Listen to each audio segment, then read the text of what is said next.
For most of human history, empires were the privilege of continents. They rose from broad plains that could feed armies, from long rivers that could carry grain, from endless forests and mines that could absorb loss. Britain had none of that scale. It was a small, wet island on the edge of Europe, a place where the horizon is often a line of gray water and wind, and where the land ends before grand dreams are supposed to begin. And yet, in the 1800s, this island built the largest empire in history, not by growing bigger, but by learning how to make distance obedient. That is the paradox at the heart of the British Empire's expansion. Britain did not conquer the world by possessing the most land at home, but by mastering the systems that let a nation reach outward without snapping under its own weight. The empire was less a single act of domination than a machine of connection, an architecture of movement, money, and messages that could turn a port into a lever and a map into a set of instructions. In the 19th century, the world did not simply become British because Britain was stronger. It became governable from Britain because the century itself began to favor those who could compress time, standardize control, and scale power across oceans. Steam made the sea less unpredictable, and coal turned endurance into schedule. Finance transformed war and trade into something that could be funded, insured, and repeated.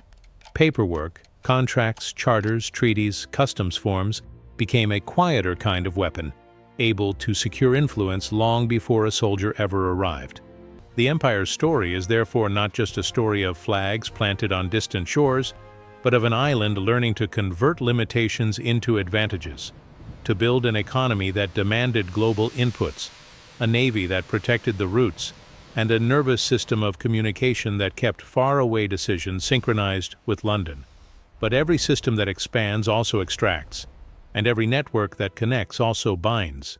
The same mechanisms that made global reach possible also carried exploitation, dislocation, and resistance, leaving behind a legacy that is not a monument but a set of ongoing consequences. To understand how the empire grew so vast in the 1800s, we have to follow the chain in order.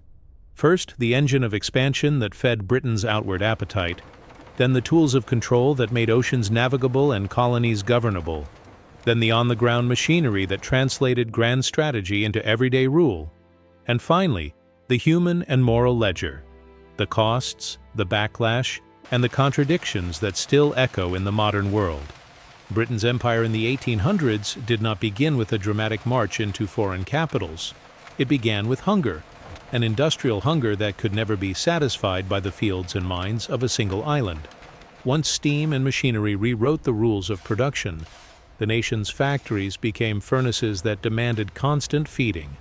Cotton for looms, palm oil for machines and soap, timber and metals for ships and rail, sugar and tea for an urban workforce that was learning to live by the clock. Industrialization did not simply make Britain richer, it made Britain dependent, and that dependency became a map of ambition. To keep the mills turning, the island had to pull the world into its orbit, not only as a marketplace for finished goods, but as a reservoir of raw materials and strategic supply. Coal was the black heartbeat of this system, not because it was rare, but because it could be burned into motion, into steam that powered factories, locomotives, and ships, turning energy into schedule and schedule into dominance. The empire expanded along routes where coal could be stockpiled, where ships could refuel, where time could be controlled, because in the 19th century, the difference between a strong nation and a global one was the ability to move faster and farther without waiting on the wind. The industrial economy also produced something less visible but equally decisive: scale. Mass production lowered costs, flooded markets, and forced competitors into dependence or decline, while British merchants and manufacturers pushed outward in search of buyers and contracts that could absorb endless output. Yet this outward push was not driven by factories alone. It was powered by a financial imagination that could transform risk into calculation. London's banks, insurers, and investors learned to fund voyages, wars, ports, railways, and plantations as interconnected parts of one expanding mechanism. Credit became a kind of invisible fleet, able to sail where cannons could not, binding distant regions to British commerce through debt, investment, and the promise of profit. When crises hit, crop failures, market crashes, rebellions. The system did not stop.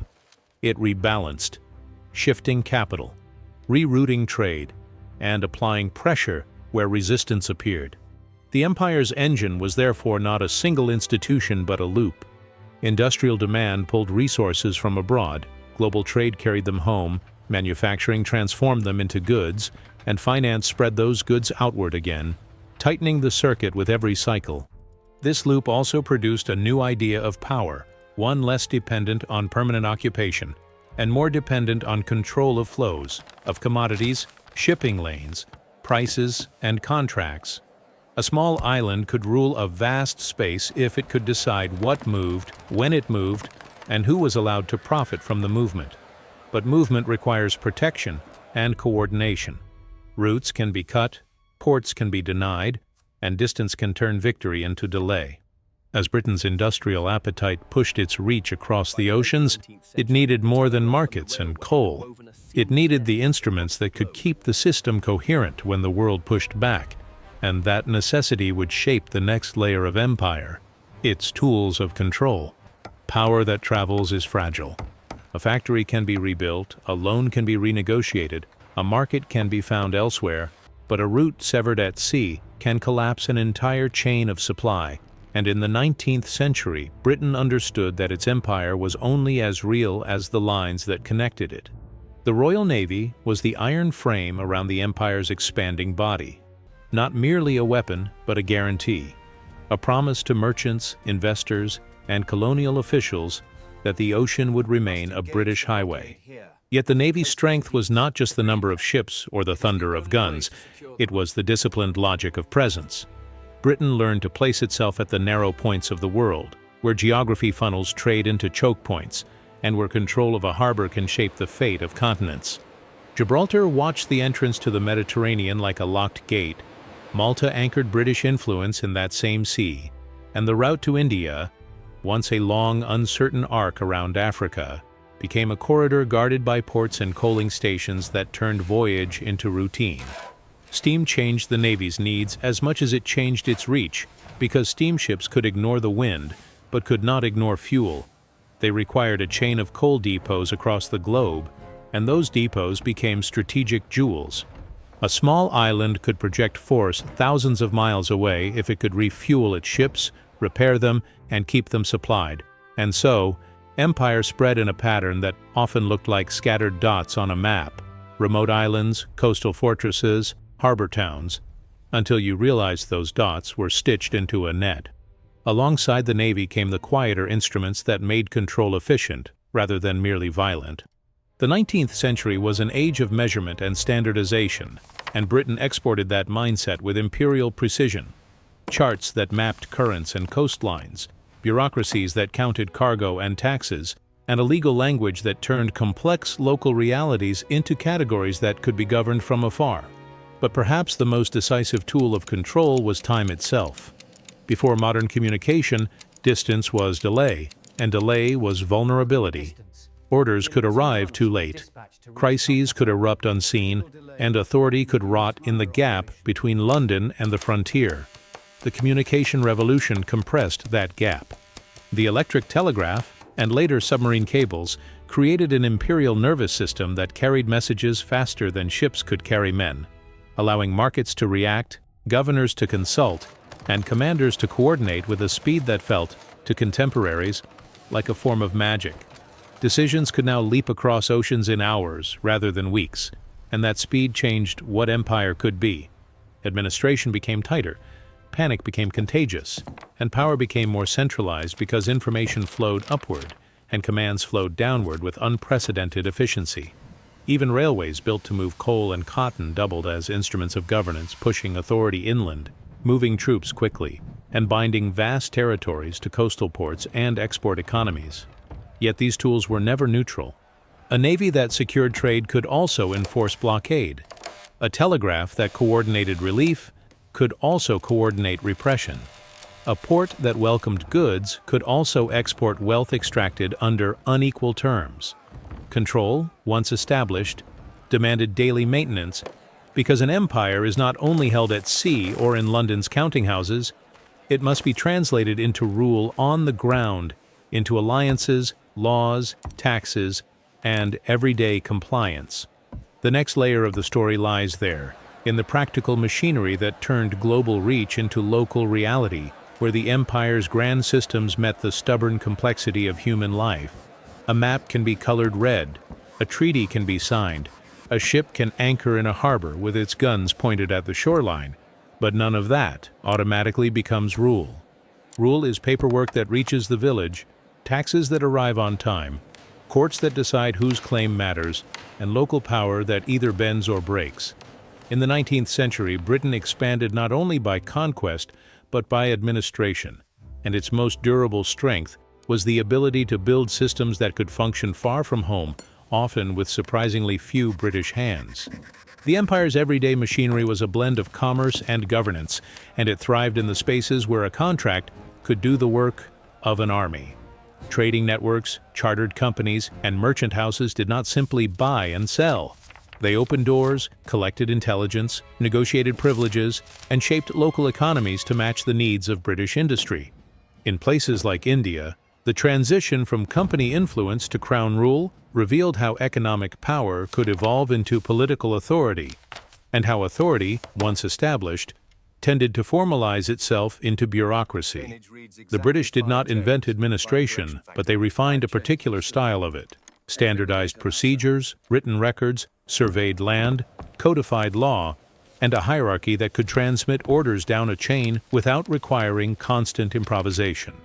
Revenue systems became the spine of this structure, because an empire that could fund itself was an empire that could expand without begging Parliament for every mile of influence.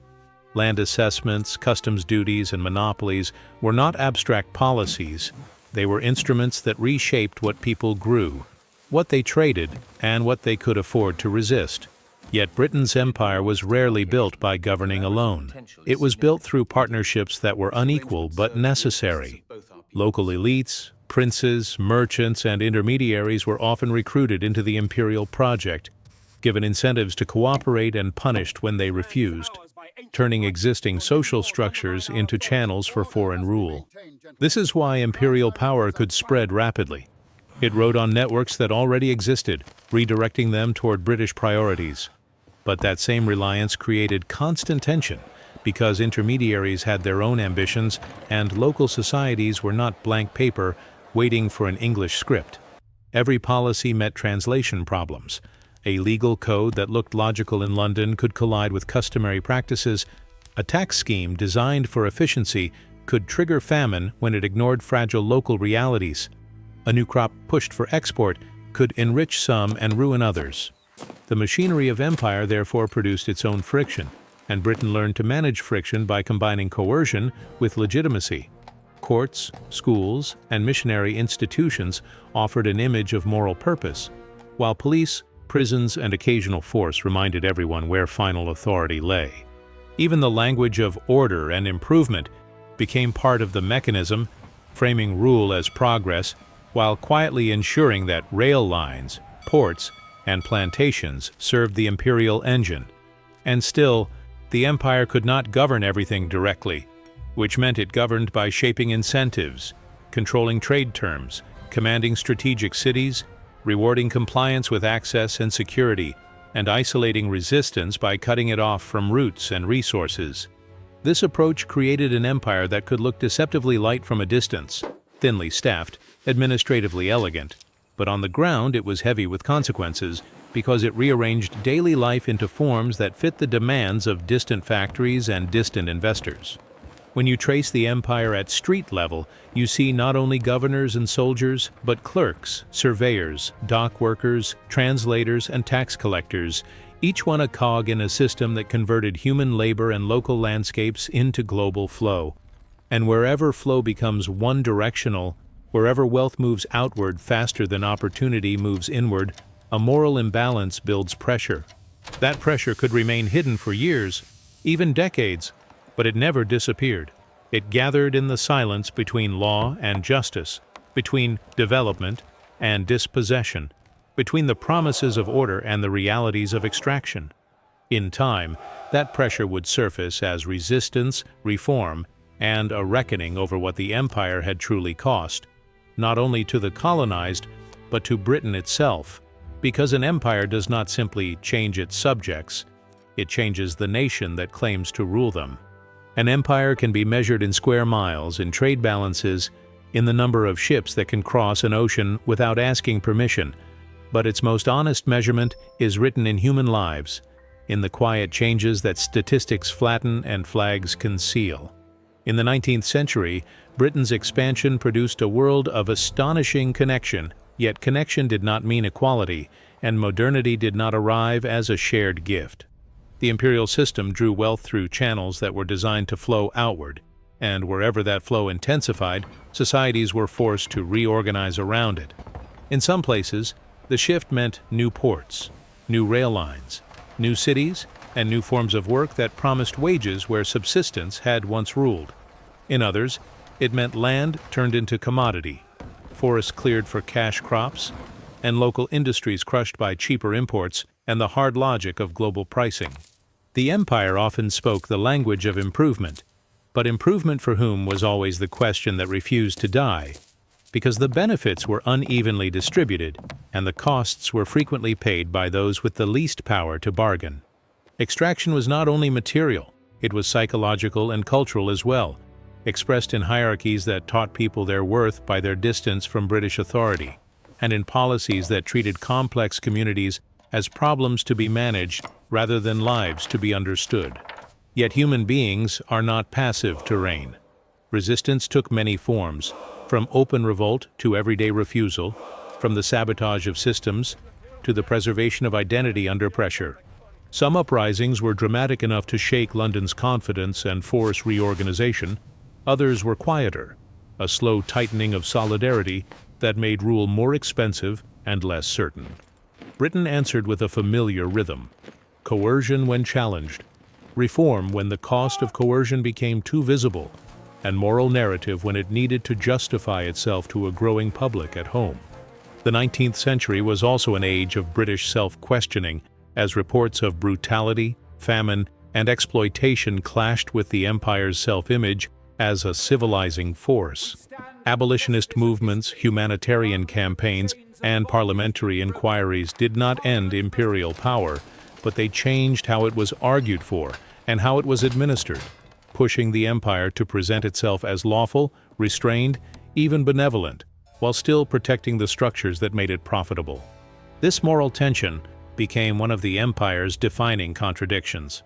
Britain could champion freedom in one breath and impose unequal rule in the next, could outlaw one form of exploitation while expanding others through trade, taxation, and coercive labor systems. The empire did not merely dominate foreign lands, it exported a worldview in which markets could be treated as destiny, and it imported back to Britain a sense of entitlement to global resources, along with anxieties about the stability of that entitlement.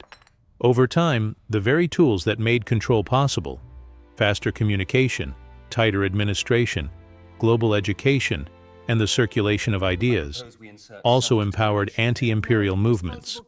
People who learned the empire's language began to use it against the empire, demanding rights with the vocabulary of law, challenging hierarchy with the logic of liberty, and organizing across distances that were shrinking for everyone, not just for London. What began as a machine of expansion gradually became a machine that produced its own opposition, because an empire that connects the world also teaches the world how to coordinate resistance. And so the legacy of Britain's 19th century expansion is not a simple tale of triumph or villainy. It is a legacy of systems that built the modern world while loading it with unresolved debts. The rail lines and legal codes, the trade routes and port cities, the shared language of bureaucracy and commerce. These can look like foundations of globalization, yet the inequalities they carried forward did not vanish when flags were lowered. The moral ledger remains open, balanced imperfectly by prosperity on one side and by dispossession, violence, and cultural fracture on the other. In the end, the British Empire's greatest achievement was not that a small island grew vast, but that it proved a new kind of power was possible. Power that lives in networks, in logistics, in finance, in information, and in the ability to make distance manageable. And the deepest warning of that achievement is just as clear. When systems become strong enough to span the planet, their shadows can span it too, and the world they reshape will spend generations deciding whether what was built was worth what was broken.